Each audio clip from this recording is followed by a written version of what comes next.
Hello, welcome. Um, Throw it in the chat so I can see whether this is working and where you're from. I think that would be really awesome. We'll see if the setup is all working, and then we'll get started. I'm pretty keen for this. It's always a slight delay between those two things. But as you're joining, pretty keen to take you through this topic, talk about key ingredients of a great product strategy. I got a few things installed. Hopefully, this is the first of many of these being on my list of things. Awesome from Sweden. Been on my list of things to do is to do more of these and try and create more of these and create more free content for you all. So hopefully this topic seems to have drawn a crowd. We'll see how it goes. And yeah, so awesome. Let's get into it then. So, for those who don't know me, I'm Ant Murphy. I'm a product coach and I'm the founder of Product Pathways. I write a newsletter as well called the PBL newsletter, which stands for Product Business and Leadership, a few other key highlights. But I think the main thing that I'm the most passionate about at the moment or most excited about is Product Pathways. Product Pathways is going to be a platform and it's all about scaling my mission to help build the next generation of product people. I'm a firm believer that we have a huge amount of impact in the products that we create. And the secret to creating great products is great product people. And I think I've got to a point a couple of years ago with my career, and it's taken me a while to really hone it, but I want to help create more great product people. And I think that's the best way and one of the most rewarding things I've ever done in my career. And it's a great way to be able to scale that impact across the world. So Product Pathways right now is just e-learning courses, but I'm intending to expand it. It's going to be more. And this is all part of that mission and trying to support that mission and do more. Not the biggest fan of agendas, but I thought I'll throw one in here because I wanted to cover a few things, and we're going to have a good amount of time for Q&A at the end. So all those joining live is awesome. So you can ask questions. Please feel free to ask questions throughout. I'll try my best to keep track of them, and we'll cycle back to them at the end. But I'm going to spend a little bit of time up front to talk about what a product strategy is. We'll talk about what goes into a product strategy just to demystify that a little bit. But I'm not intending to spend a lot of time there. I've got a whole nother talk, which is on the YouTube. So if you go to Product Pathways on YouTube or just type in Product Pathways and Product Strategy, it'll come up. You can watch that talk about 25 minutes long. But the bulk of it, I want to spend talking about the key ingredients to making a great strategy. And I also want to make this actionable. I always endeavor to make any of my training, my content actionable. I hate it when it's not. So I also threw in a few extra tools and techniques that can help you be able to create a product strategy. So hopefully that's useful and you'll be able to walk away with not just the ingredients, but also maybe with some new techniques. On that note, let's talk about what a product strategy is. As I mentioned, I'm just going to touch on this briefly just so we can get everybody on the same page, and then we're really going to get into the bulk of it. So a product strategy to me, and how I like to define it, just to make it very simple and tangible, is a set of choices. Now, I'm heavily influenced by Roger L. Martin in this sense. He writes the book Playing to Win, and he defines strategy as a set of choices. And I like to think of product strategy as a set of choices about your product.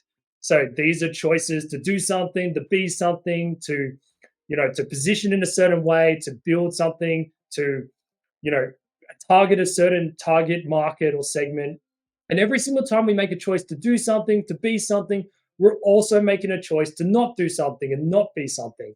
So I think that's a really important aspect there. And I think it goes without saying, but a good strategy can make or break your product. It can make or break your business as well. Plenty of people have had the same ideas over and over again. Yes, timing is an element of it, but strategy is as well. The choices that you make and how you go about it in order to execute on that product and that offering and that business can make all of the difference. And although I didn't put this as an ingredient itself, I think it is an ingredient, but I wanted to start here because these choices shouldn't be easy. They should feel hard. And strategic choices should come at a cost. This is all recency bias, but I was listening to the Diary of the CEO podcast the other day, and it was an interview with Rory Sutherland, who is marketing extraordinaire. He writes a book called like The Alchemy of Marketing, and they were sharing the story about this health food brand that I believe the host Steve is an investor into. But basically, the choices that they made were about their product, and it's a physical product, but it's all about healthy foods and healthy alternatives. And they had a new basically recipe and a new product that they could do that was basically going to taste really, really good. So it was going to be as good as the unhealthy alternatives. However, in order for them to get to that really nice flavor, they actually made a small sacrifice to the health components of the ultimate offering. And it was sharing the story about actually sitting there with the board and listening to the founders and the C suite discuss it. And ultimately, they chose to not proceed with that, to actually get rid of it, and therefore make the product taste worse than it could taste in order to maximize its health benefits. So they weren't willing to take even the smallest sacrifice to health properties in order for taste. And this is just a good example of how these strategic choices should really cost you something. They should feel hard. So, as I mentioned, you can watch that other talk if you want a bit more on strategy, but let's talk a bit about what goes into it, and then we'll get into the ingredients aspect of that. One of the difficult things with strategy, and some of you might have heard me talk about this before, and that's the fact that there's no one way to do strategy. Because it is a set of choices, you've got to make these choices about your product in your context, and a lot of it's contextual to you. However, if I was to break this down and give you a place to start, I think a good strategy should really just answer that why, who, what, when, how kind of questions, right? So that's really as an example of where you can start with it. And I have a product strategy kind of one pager canvas, and I think it does a good job of showing how this can kind of translate into actual things, right? So the why is up the top with the vision, we've got the target market with the who, and those types of things. Not saying you need to use this, but this is just showing that you can turn this into even something really simple as a strategy on a page or a one pager, right? Doesn't need to be overly complex. But let's get into the ingredients. Let's get into the key ingredients of a great product strategy. So, to start off with, one of the first ingredients that I wanted to just start with for a great product strategy is boundaries. Now, this may seem strange, but I'm going to explain it. You'll be like, what's boundaries? We'll explain it. For me, the three boundaries that I think all great product strategies should have is breadth, depth, and time. So I'm going to walk through each of these and explain it so you can kind of think about it. But we should be really clear on these three aspects. So starting with breadth, we need to define what our product strategy's breadth is. Now, that may seem straightforward, depending on your strategy and depending on your product, I should say. But for some people, we're not entirely clear on this. So what do I mean by breadth? Well, breadth is like how much area or breadth, I guess, the strategy has. So if you think of it this way, your product strategy is going to be more narrow than your organizational strategy or the business strategy. Now, your business strategy is going to be more narrow than a global company, perhaps, that has multiple business units and maybe even multiple businesses, like a portfolio company with multiple businesses. So it'll be more narrow than that. And your product strategy will be more broad than, say, a go to market strategy. That would be much more narrow, right? So you've got like go to market strategy, which is very narrow on this one thing. And then you got like product strategy, and then it kind of gets broader and broader and broader. But a great product strategy has a view on what the breadth is. So is it one product? Is it a part of a product? Is it a group of products? Is it a product portfolio? We need to define this, and we need to be clear on what that breadth is. The next dimension is detail or depth. And I'm going to get back to detail in a minute in another ingredient, but depth is really like how much information and detail orientated are we putting into our strategy. So some strategies can be really shallow, that doesn't have a lot of depth, and then other strategies will have a lot of depth. And part of the art is also working out what level of depth is appropriate for your product strategy, and others. And that's part of the job, really. It's one of the hard things. You're going to have varying levels of depth depending on what you're trying to achieve. So sometimes, as an example, you might want your strategy to be more shallow so you can create more freedom of movement or more autonomy in the how aspects of how we're realizing that strategy. At other moments, which is playing out with a lot of my clients at the moment, we actually want our strategies to be more detailed and we want to have less flexibility in them.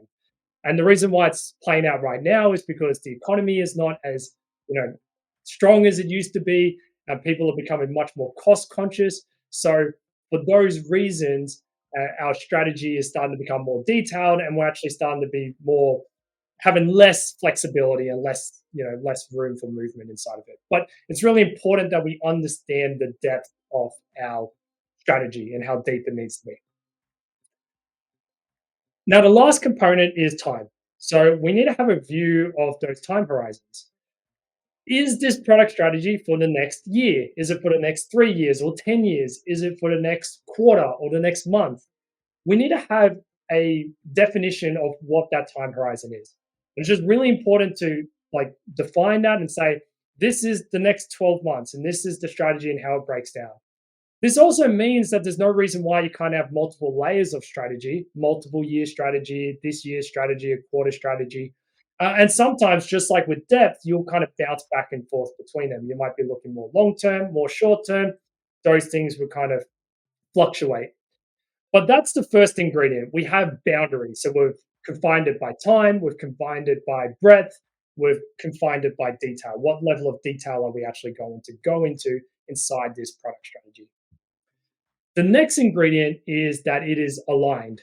So your product doesn't exist in a vacuum. It exists within the whole organization. And therefore, it needs to be aligned with other aspects of the organization. Now, the most logical one that we always talk about is that it needs to be aligned to the business strategy. And whilst that's true, I think it is just one dimension of what we need to be aligned to. Strategy in organizations happen more like the right hand side, more like a constellation of stars. I always like to think of them as like different gravitational forces pulling things in different directions. And as an example, your product strategy can't just align to the business strategy. It also needs to align to the marketing strategy. It needs to align to the tech strategy, the sales strategy if you have sales, etc., etc. You might have other products out there that we can complement each other's. We need to align to those strategies.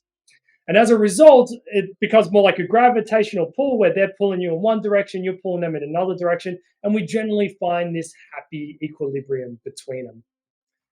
So, to give an example of how this also fluctuates and why it's such an important ingredient,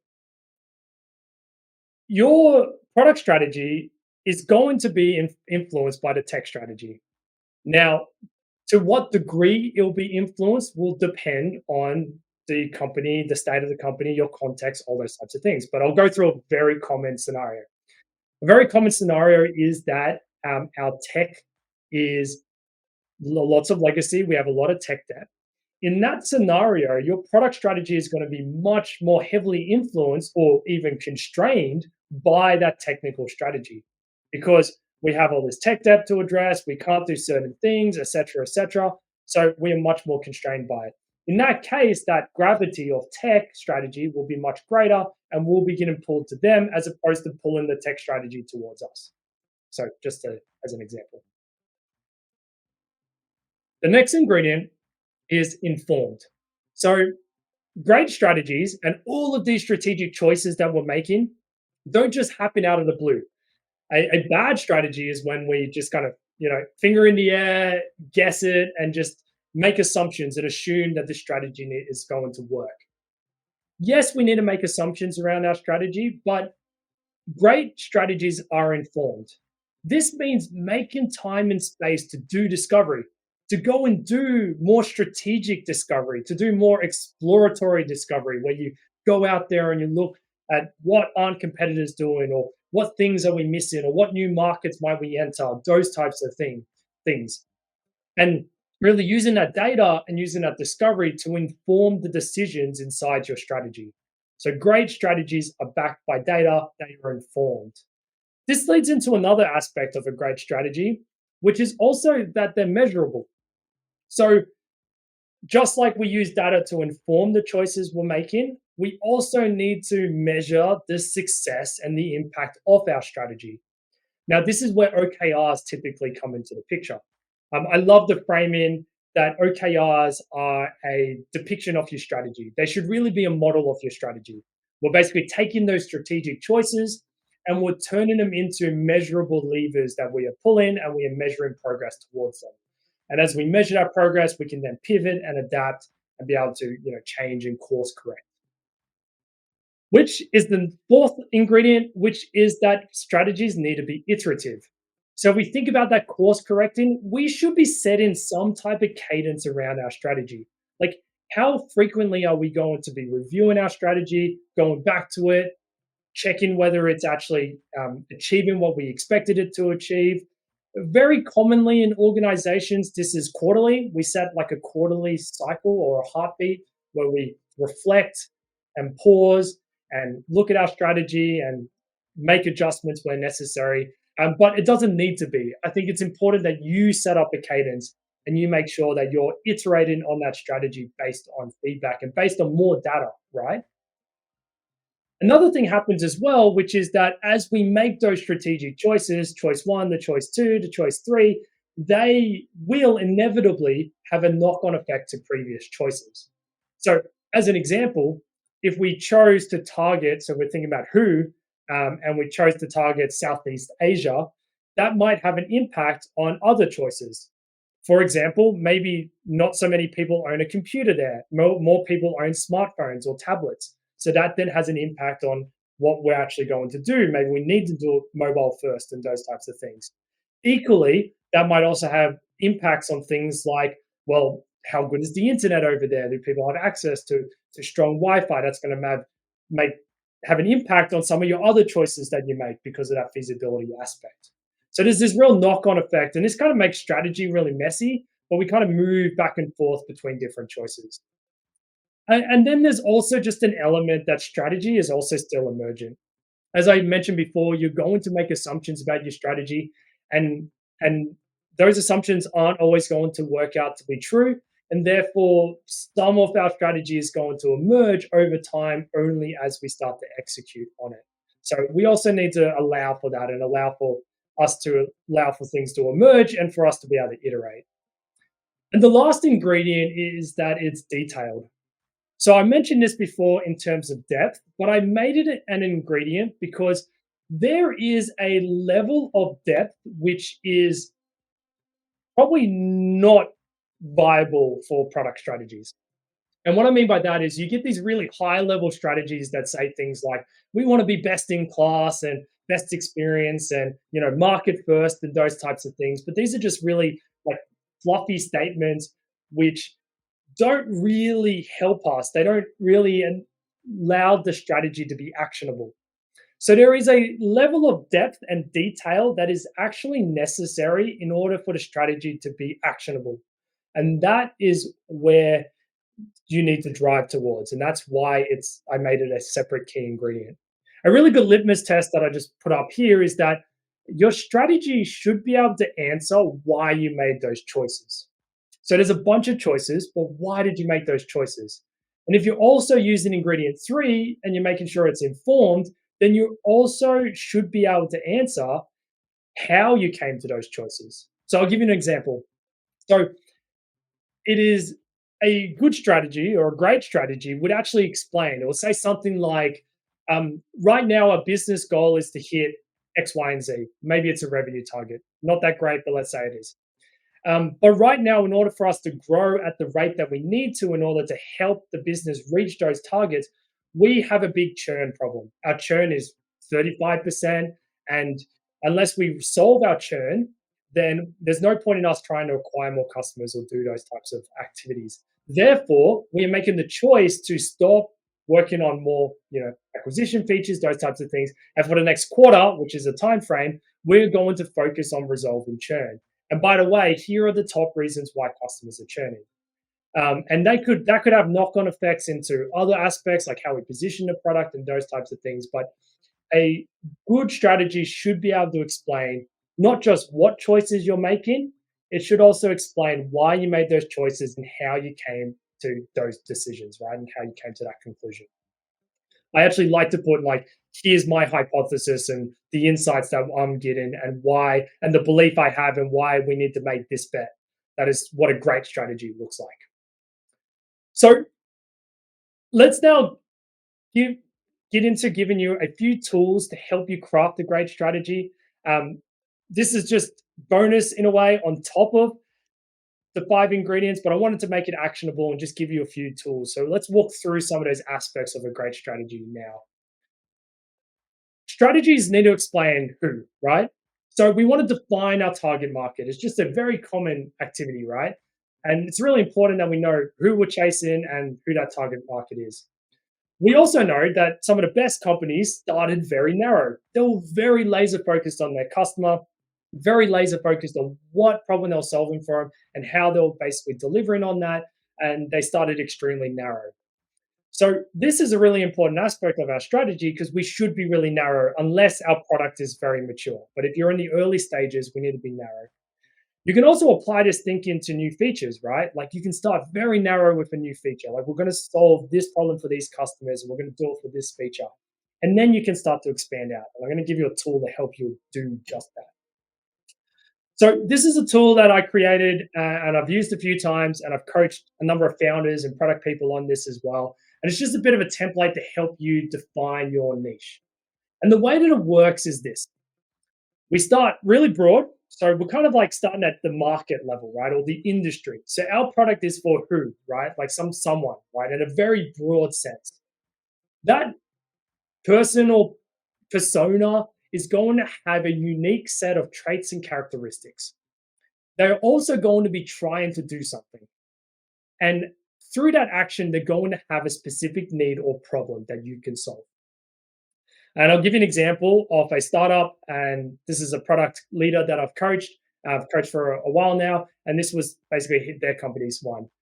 Our product is for global companies who have financial controllers that need to manage multiple bank accounts in multiple currencies. Right now, they have no automated way to have a single view of their financial position across all of these accounts. So if you think about big global companies, they've generally got multiple bank accounts with different banks and different currencies. And it's very hard for them to get a holistic global view of their total cash position across all of those different banks and those different accounts. So that's the problem that they solve. They basically take fees from all the bank accounts and they serve it up. And they do a few other things, but that's where they started as a narrow thing.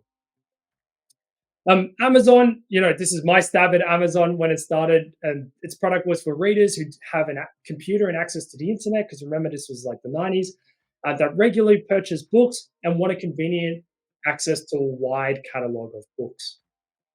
Indexing on its slogan back then of Earth's biggest bookstore. And Lululemon, just product that or a company I find very interesting. I think they do strategy very well and follow them for a decent amount as well. Our product is for active people who are women that regularly participate in yoga and find it difficult to purchase clothing that supports their silhouettes. So Lululemon started with basically solving her own problem, which was a bit about yoga and finding it hard to find clothes that fit the silhouette. And that's where they started, and they've built into a much bigger brand. But this tool does two things. It not only helps you define what your target market is, it can also provide you with a view of your expansion path, right? So if we start down here, this very narrow thing, we can then expand. We can move to the next layer and the next layer and the next layer. And just to use Lululemon as an example, they've done just that. They started with yoga and women in yoga, and they expanded to women and men in yoga. They started to expand into just active clothes in general. Like, how do we do active clothes for runners, not just yoga people. And now, if you look at their brand, they're actually gone beyond this, and they're now starting to bring out some casual clothes, which was some very recent developments that they've done very recently. But you can see how we can start very narrow and expand our markets over time. And I think this is just a really good tool to give you visibility of a potential roadmap, right? Like, we're starting here and we're solving this problem, but if we can solve this problem really well, it can unlock all of this. So, really good tool and framework. Once you've got who defined, you now need to start to think about how, right? So, how are you going to solve that problem in a very unique way and make yourself a compelling offering?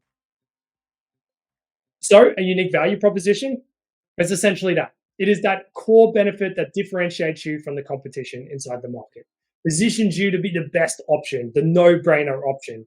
So, how are you going to become that no brainer option for that target market and that problem that you're trying to solve for them? A way that you can do this as a tool and technique comes from Steve Blank. He had this statement, which was, "We help someone do something by doing something." Now, the first two parts of this sentence, you should be able to get from that niche, target market template that I had, right? That should answer those first two questions. The bit that you now need to define is that last bit. That's what we're trying to do here, right? What is that unique way that you solve it? And to give an example, like Loom, if you look at Loom's like web page, this is what it looks like, and I think it's so good. It's so laser focused on who, what problem it solves, and its proposition. So if you look at it, you can start to decipher that Loom is for professionals that want to have less meetings, so people who have a lot of meetings, and they solve that by recording and sharing videos instead. And you can see all of those elements littered all over Loom's page, as well as a few other elements, right? But it's very core to its unique offering, which is that we let you record videos and share them as opposed to having to have a meeting. So very laser focused there.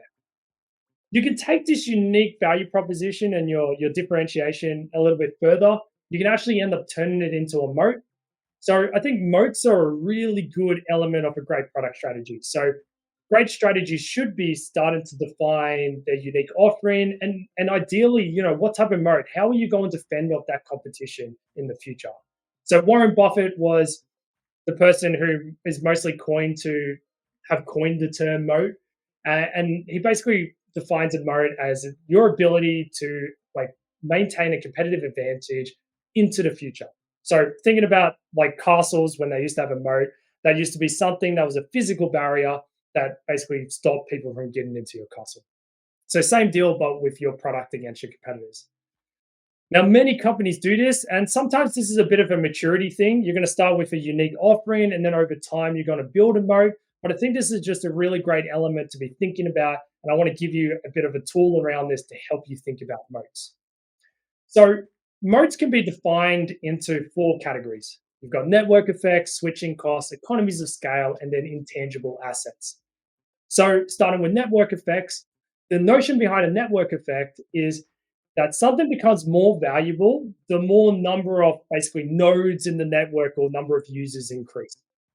So if you think about Tesla, the more cars that are on the road, the better its communication between cars and its AI that's learning about how to stay in the lane and autopilot, those types of things gets better.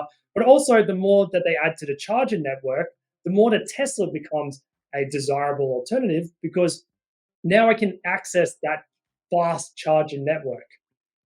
YouTube also has a network effect, which is the more they pay their content creators, the more content their creators can make and the better content their creators can make, which means the better videos that are on YouTube, which means more users come and watch YouTube and keep coming back to watch YouTube because they're creating better content and more relevant content for them. That starts to get into another strategy technique, which is flywheels, which I don't have in here, but that's something else to think about. But you can start to think about, can I leverage network effects to basically increase the value of my product?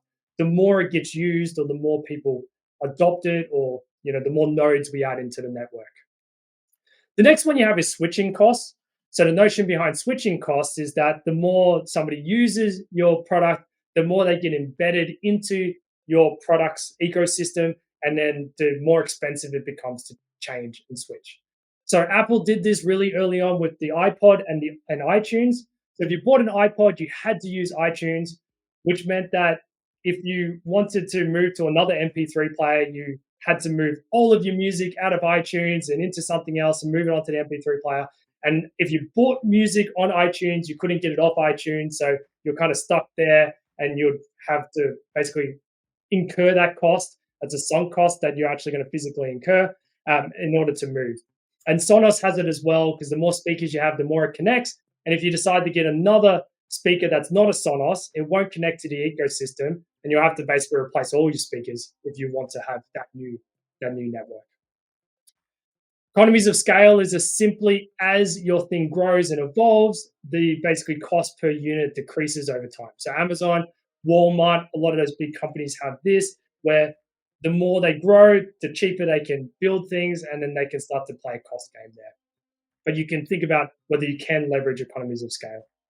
And then finally, we have intangible assets, which I think is a really interesting one. And you could argue that Apple goes here as well, which is like anything proprietary. Like, do you have patents, trademarks, even branding? So this is like intangible things like brand value. These things can be moats. And if I just use Ferraris as an example, I'm going to use that as another example in a minute.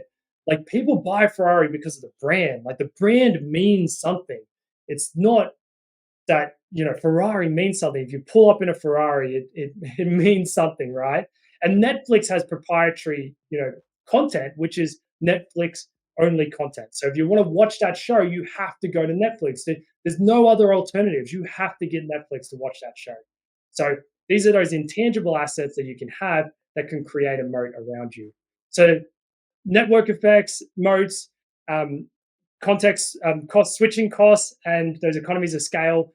Think about them as elements that you can put into your product strategy to make it even better. Now, just traveling on differentiation, this is kind of like the last kind of tool and technique I want to give you, is that when we start to think about our value proposition and we start to think about what we're going to do, we can solve problems, or we can essentially win and beat the competitors via differentiation or positioning. So these two things are different things. And I put it in here because I don't think enough product people are thinking about positioning. Positioning is like an untapped, high leverage activity and thing and choice and strategic choice that we don't use enough. So what's the difference between the two? Well, differentiation is the tangible differences. Positioning is perceptual. It's how people think about your product and your product offering. So I said I was going to use Ferrari before, and here it is. So people don't buy a Ferrari because it doesn't have fog lamps or it doesn't have wireless phone charging. When you look at some of the cheaper cars, they tend to have the most features, and the more expensive cars get, the less features they have. And this is because those more exotic cars aren't competing on physical differentiation. They're not trying to win the fog lamp or airbag or those types of games. They're competing in a different market, and it's because they've positioned themselves in a different way. People buy a Ferrari because it's exotic, it's luxury, it's exciting, it's there's a level of scarcity there as well. Like, not everyone can afford and own a Ferrari, and there's a whole bunch of other emotional aspects to it as well. And they're not buying it because of that physical differentiation. In fact, I learned a fun fact that the other day, which I thought was super interesting.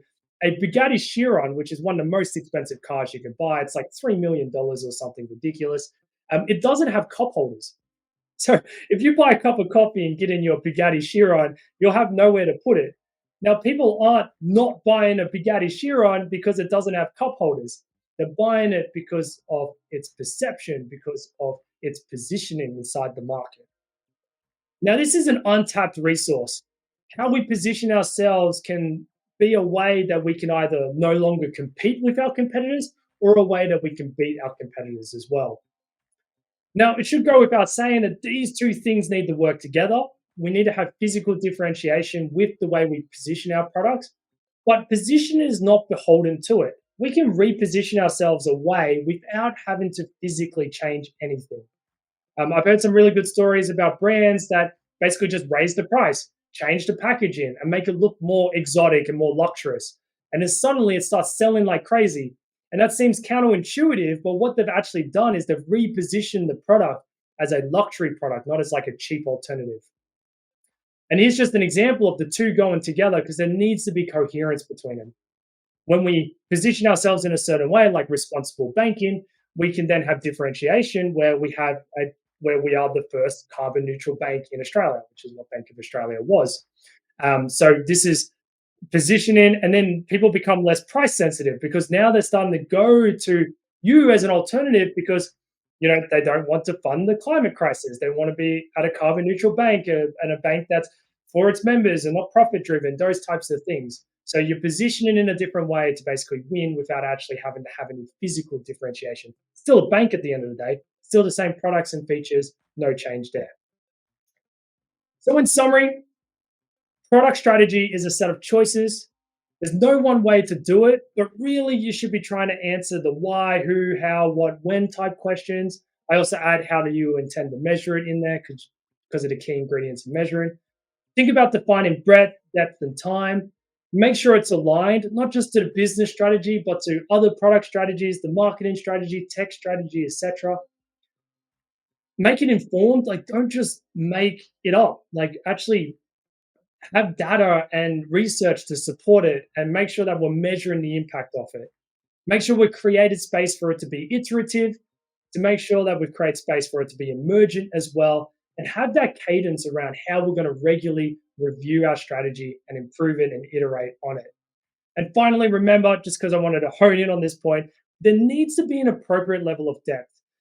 Your product strategy should be able to answer not just what choices you're making, but also how you came to those choices and why you made those choices, like what data led you to it and why you made those choices. And these choices shouldn't be easy, they should feel hard.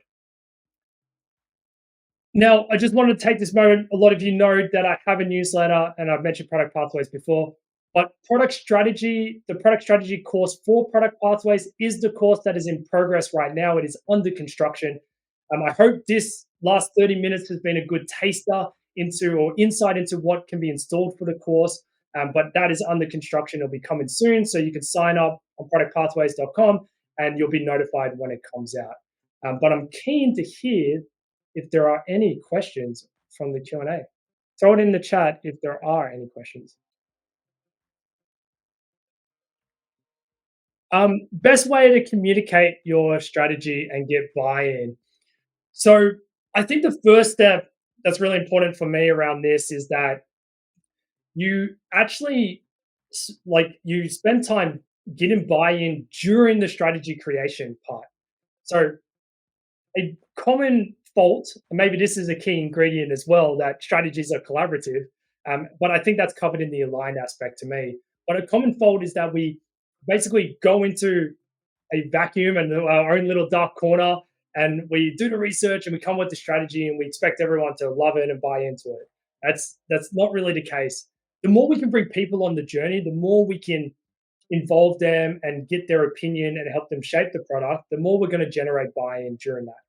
Now, on the communication front, I think a really important part of communicating it is to do it regularly. So we need to talk about it all the time. I have this kind of framework that I talk about where you link the work all the way back up to the strategy. So anytime you're talking about something, you should be talking about, we're doing this feature right now because it's trying to solve this customer problem.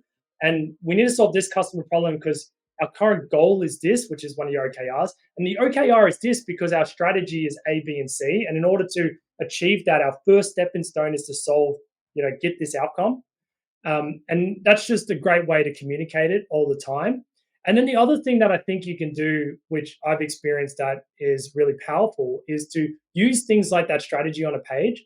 So for the more advanced places, the way that I like to do strategy, and I found it really, really effective, and I've done this at a few companies now, and they've found it effective too, is to have that more detailed strategy, but then to also have a basically your one pager summary, right? And then you can communicate that summary and people can get across it. And then if they want more detail, they can then kind of dive into the more detailed one.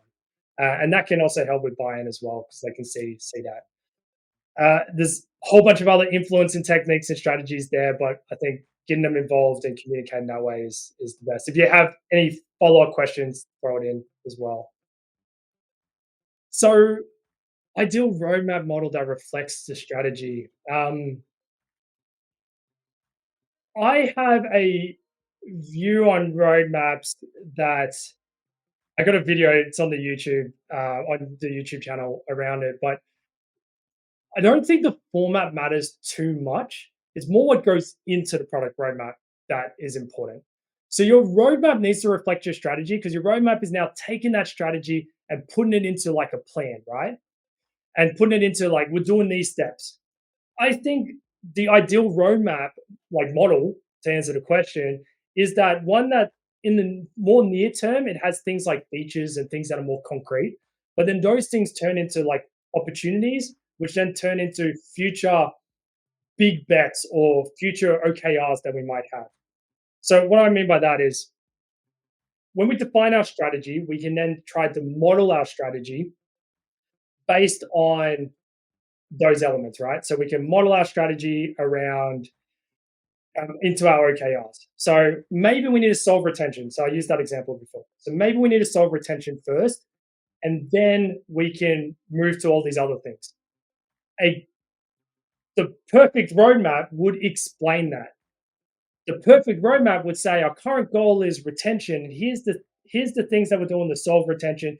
Here's the other opportunities that we might explore around in order to solve retention because here's what we're hearing from customers around why they're churning and why we think they're churning. And then here are here are essentially the next goals. So once we've solved the retention problem, what are we going to be doing next? Because that's like a near term thing. So then what are we doing next? And what are we doing next after that? And to make it more tangible again, it could be things like we're going to move into Southeast Asia market, right? Or like we're going to offer like we're going to tackle this whole new vertical. And a great roadmap should be explaining that and basically taking that and putting it down. And then whether you do like now, next, later, or whether you do like quarters, although quarters I don't like because once you get to like 12 months, you shouldn't be doing quarters anymore. I think those things are less relevant in that sense. But you can definitely watch the video and hopefully that sheds some light. But happy to answer if you or clarify if you have some more questions off the back of that. This question about knowing which or what smaller output actually had the result or helped with the outcome.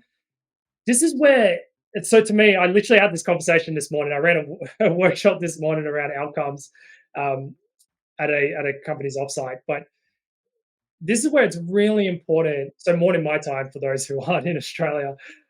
This is where it's really important that every significant thing that we build, so every significant thing that we build, we should be measuring the impact of it. So if I did this small output, I should be measuring like what type of impact did it have. And if I'm doing that, then I should be able to draw that correlation between the impact that it had and our outcome and our strategy.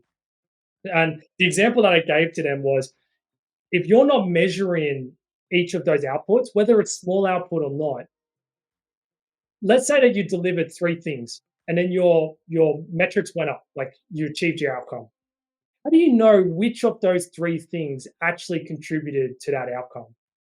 Maybe one of them was like a landslide, like it was knocked it out of the park, and the other two were actually negative and it detracted, but your net result was still positive because you have that really big positive and then two negatives, but it overall ends up being positive. You wouldn't know that unless you're measuring those each individual things. So that gets a little bit beyond strategy. That just gets into good like product development and product management practices where we're building things, we're measuring it, and we're measuring that as a leading indicator to our ultimate outcome. And then we're measuring that outcome as a leading indicator to our strategy, and our strategy leading indicator to our vision, and so forth. Hopefully that answers your question there. This is a good question, Kevin. Um, So very common that people don't know what their current product strategy is, what their current value proposition is. Those things aren't clear. How would you start? So I think this is a very powerful question. I would start with defining an element of those boundaries, and the first boundary is breadth. So I would start with defining what my product is, like who is it for, and what value does it offer. So if you think about value exchanges, any product exists or service exists to give value to someone, and then that person gives us value in exchange. That is value exchange, and that is where I would start, and I would look to define that. So what is the thing, what value does it provide, and to who, and then what does that person give in return. Now it could be very fundamental at that level, just trying to understand that. Once I've got that, I can start to think about elements like, okay, is that really who, or what other, like personas, or what other, market segmentation and stuff, you can kind of start to get into that. Because once you start to define who, you can start to define the whole market. You can then start to segment the market, and you can start to think about what other value you offer. But I would be thinking about, I would be starting there. And then also same with like, what value do we provide? You can start to be like, okay, how do I turn that into a unique offering? Like, what other competitors exist, and what do they offer that is similar to what we offer, and what problem does that solve in that? So I'd start there. Very core, very fundamental, defining what the product is and who's it for, and what's the business model in a roundabout sense. But that's where I'll start. Um, and then if you're thinking about starting with discovery and strategy, I would actually start with trying to define the strategy and then craft questions off the back of it, like what assumptions am I making, and then go do discovery. In the future, you'll start to have better continuous discovery and continuous refinement of things like your strategy and your value proposition, and then you can start to do discovery before you start to do those activities. But hopefully that answers the question. But that's where I would start, just kind of define what the product is and who, and yeah, how it helps them. Didn't answer your question. Let me know if you got a follow up. Um, So great question. Touched a bit on business, product, and tech strategy. Yeah, innovation to me with a product strategy depends on the choices you want to make. Right. So I'll give an example because it's on my desk, which is very lucky. This is a big pen. This pen has remained largely unchanged. I'm sure the ink formula and that type of stuff has changed. They might have made some refinements on the ball tip. I don't know. Maybe they haven't. But this pen is the best selling pen in the world, and it has remained unchanged for 70 years. Now, as a product strategy, you might make the choices to say, let's just keep keep this pen, and we have economies of scale, super cheap. Let's just keep doing it. Do we need a large amount of innovation on this pen? Not really, actually. However, Bic as a company has innovated. I don't have one in front of me, but they've got those multi pens where you kind of click the different colors, a whole bunch of other pens. They've got the pencil pen things, a whole bunch of stuff. So as a company, they still want to innovate because they know that having all their eggs in one basket, i.e., this pen, is okay because they're making a truckload of money off it, but it's not the best. It's not the best strategy. So we want to basically, yeah, be able to go away with that. So to me, it's a choice. Innovation is a choice. So it fits into the product strategy by making a choice to innovate.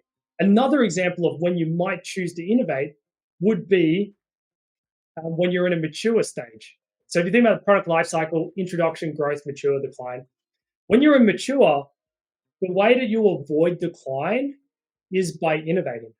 So we don't want a product to go stale and then eventually decline like Blockbuster.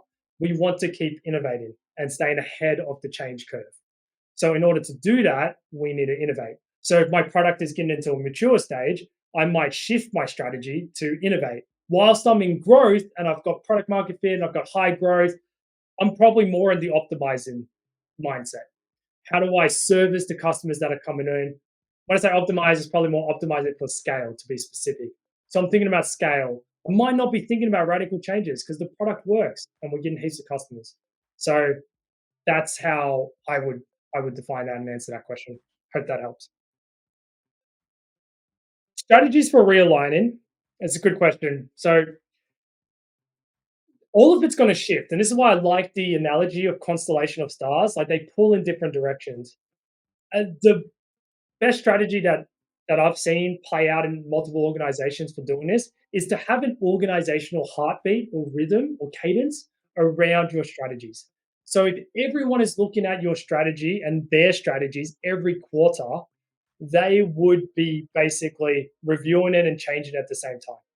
So this enables us to start to get into the same room. So the C-suite is reviewing the strategy, they're making changes. Those changes are being communicated down. You're making changes as a result of that. Those changes are being communicated up. They might make further changes based on your changes. And there's this healthy kind of back and forth and equilibrium. Another great strategy is for product leaders to get heavily involved in this. And when I say involved, I don't mean that they micromanage you or tell you what your strategy is. I mean, they get involved in the sense of they have decades of experience with product. They get involved to help coach you and guide you. So you should be playing back your strategy to them and they should be giving feedback on that strategy. And whilst that happens, your product leader has their own strategy, whether that is CPO and that's part of the overall company strategy inputting into that, or whether they're a product group leader and they have a portfolio of products and have a strategy around that portfolio, and you're a product within that portfolio. Those two strategies still need to align. So when they're getting involved from the sense of coaching you and helping you and guiding you and asking questions, that's really powerful because you can have that back and forth and they can help you refine your strategy. They can help you make it better. Um, and they can also get the input in order to change their own and also give you the input to say, yeah, but the company strategy is this. So um, can you come back to me after you've thought about that element? So hopefully that helps. But if everyone's doing that at the same time, really, really powerful. Getting into the same room for it, really powerful. In I think 2 weeks' time, I'm going to be at a strategy offsite for a client, helping them with product strategy. So that's what we're doing. We're getting everybody in the product group in a room. We're going to talk about the product group strategy. We're going to talk about individual strategies, and we're going to do exactly that activity that I just described. Maybe the last question or second last question, if there's any other questions, just looking at the time. Like, can you go too narrow with your product? If by narrow you mean too niche, like really hyper focused, I mean, I think there's a potential you could, but I haven't seen that play out. Like, there's been some companies that have solved some very narrow and unique problems, and it's been successful. I think the truth of the matter is, like, when you think about it from the niche point of view, that's a starting point. It's actually not where products end up. When you end up looking at these big products today that are, very expensive, like LinkedIn or even like Loom and stuff, Loom's going to keep evolving and it's going to get broader and broader and it's going to have more elements. So I think you can always view it as a starting point. Now, if you say too narrow from the boundaries point of view, from a breadth point of view, I think you can. You can become too narrow and not see the kind of the more periphery things, right? So what I mean by that is you could be creating your product strategy and you could be defining your confines too narrow that you're just missing key elements. And those key elements are probably really important. And yeah, so I think you can. I'm trying to think of a really good example of that to make it more tangible for you. But from a breadth point of view, you definitely can. I think it's like the tunnel vision, right? Like you got your blinkers on and you're very tunnel visioned into this aspect. And there's all these other like periphery things that are probably really important elements that we should be taking into account. We should be making choices about. There should be, doing things for someone. Yeah. And then you can neglect them. So I definitely think you can from that perspective. Cool. There's no other questions. Hopefully you got some value out of it. I'd love to know. So please throw it in there. Let me know if you got some value out of it. Let me know how if this was useful, because like I said, I'm intending for this to be a start of a regular series. I've been wanting to do these probably monthly. We'll try my best to do it, but this is something I've wanted to keep doing on a regular basis. So if it has been valuable to you and you want to see me do this again on another topic, I'd love to know, yes, that it's been valuable, you want more, and also whether you have suggestions for a new topic. I'll also probably be cycling through different time zones just because we've alienated all of my, stateside or American friends across North and South America. But yeah, we'll get to that in the future. Regardless of that, the questions have been amazing. Hopefully, this has helped you. Hopefully, you got some value out of it.